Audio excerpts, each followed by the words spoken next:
take the seat of honor if you would. You consider stand, whichever you prefer. It's like dark over here. Yeah. We're smooth light. It's very Halloween-y. But we're thinking going with the calming effect. So tell us why you want to be a judge. Primarily I want to be a judge, mostly because it's the progression of my career. I started out in criminal, felt that out for 3 years, didn't find it challenging enough. I had actually gone to law school and then mostly, sorry, I went to law school, did corporate and securities track, did a lot of tax law, so I went to the Department of Revenue, worked there for 2 years, felt that one out, didn't really find the fulfillment there. Came back to Volusia County, did civil litigation and family law, which I've been doing for the last almost 10 years now. And I still haven't quite found that complete fulfillment with my career as an attorney. I have that desire to move forward, to become a judge, to use my experience, my knowledge, my passion for the law, and apply it where it can be the most useful.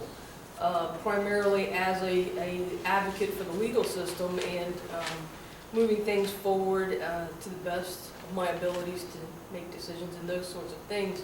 But it's just that almost indescribable desire and passion to be a judge that I know I have within me. And you know, the two seats we're interviewing for, one will be family law and the other possibly civil. So I'm particularly interested in knowing what in your background helped you prepare to move one of those dockets along, because you know they'll both be chock-a-block. And it's actually interesting because when I left the Department of Revenue, I started in private practice with Smith & Perkins. And I was a split associate between Horace Smith, who did family law and criminal, and Dave Hood, who did civil litigation. That sounds easy. No, it was not. It is extremely demanding, so it's actually interesting. I lasted for about a year as a split associate, and then after a year I went with Dave Hood, who was doing primarily civil litigation, mostly so I could work with Kathy Weston, but don't tell Horace that. But what happens is I actually had an idea of exactly what it took to be both a family law and a civil litigator at the same time. The demands of family law are far different. In order to move a docket along in family law, you have to actually have more of a ear for the people, the dynamic, what's actually going on in their lives. There are the rules, the law, and everything else that goes with family law, but the human dynamic is so much larger in family law that you have to use that to move your docket and still be focused on what needs to be accomplished. Exact opposite with civil law. With civil law, it is much more the law driving what the persons or litigants are involved in it, and what their expectations should be, what the outcomes should be. In civil law, you want to be able to predict what's going to happen with your case because the rule of law is going to be observed, the rule of law is going to be enforced, and that your case, if it fits within this rule of law, that's the way your case is going to go. That's the way business expectations should be driven, civil law should be driven. When you get to personal injury, even with those cases where, you know, unfortunately, a lot of times with the few PI cases I've handled, I end up on like PI dockets, you see a lot of times because of the medical treatments, people get sideways of the law, meaning it takes too long to get your case to trial, you get into statute of limitations issues, you have issues with PI cases where it's not exactly like a business law case where things are going to be pretty cut and dry, motion for summary judgment moving forward. PI is more of your decisions are going to be, I have to observe the rule of law, but I'm also going to have to look and see if I dismiss this case because they missed the statute of limitations, is the result going to be so devastating to that person that the statute of limitations should be extended in this instance because their attorney didn't get to a certain thing. So with civil law, it's more you have to observe the procedures but still have that in mind of the effects you're having on the persons who are actually litigating.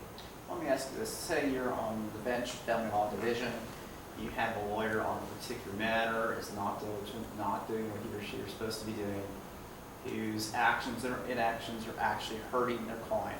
What is your job as a judge in that instance? In that instance, if they are actually hurting their client, and let's say if I dismiss their case, it's going to be a more severe sanction to their client than if I did not dismiss their case. It's the type of thing where you have to hold the lawyer's feet to the fire while respecting the effect it's having on their client. So for instance, let's say you have an attorney and they just never make their mandatory disclosure deadlines, which delays cases.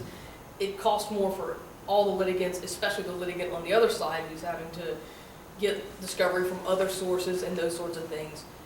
In that particular case, you have some ability to hold the attorney himself or herself in not contempt's not the right word, but hold their feet to the fire as far as setting deadlines.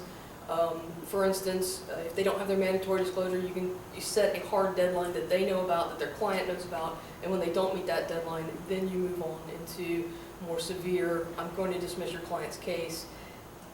I don't believe in actually telling a client directly to fire their attorney. It's not professional, it's not ethical, but I think if you bring an attorney to court with their client and the client is able to observe that their attorney is the problem, I think it solves itself, and that's the best way to handle it. Sabrina, I have kind of piggybacking off of that question. So what if the situation is there's a motion to dismiss, and again, we have a derelict attorney that's doing their client an injustice, and if you dismiss that motion to dismiss, the statute of limitation tolls.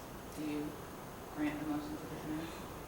Well, luckily there's case law out there that will give me the ability to look at the case, and if the sanction is so severe that it would punish the client, and I know it's the derelict attorney, then no, I would not have to dismiss the case.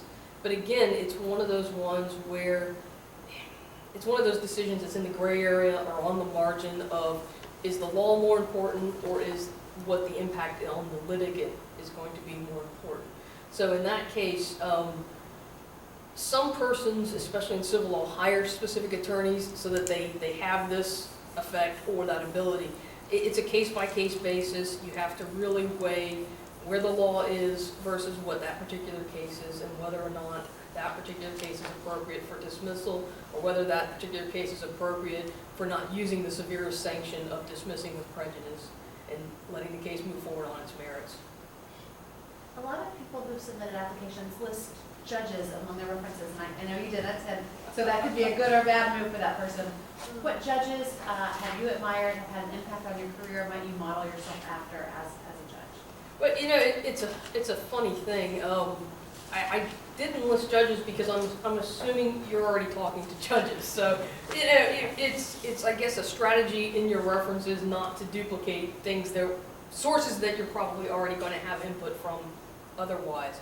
Quite honestly, there's a lot of judges that I would model myself after in small pieces. Having practiced on the West Side for quite a while, Judge Rouse always comes to mind. Always professional, always prepared, always a good-natured, well, not always, mostly good-natured. But the thing with Judge Rouse that I really liked in the civil docket was he had the ability to get rid of petty issues and delay tactics with his open calendar calls on Thursday afternoons, the 5-minute expedite, it's on Tuesday mornings. He really had a feel for how to move a docket and how to keep on top of things.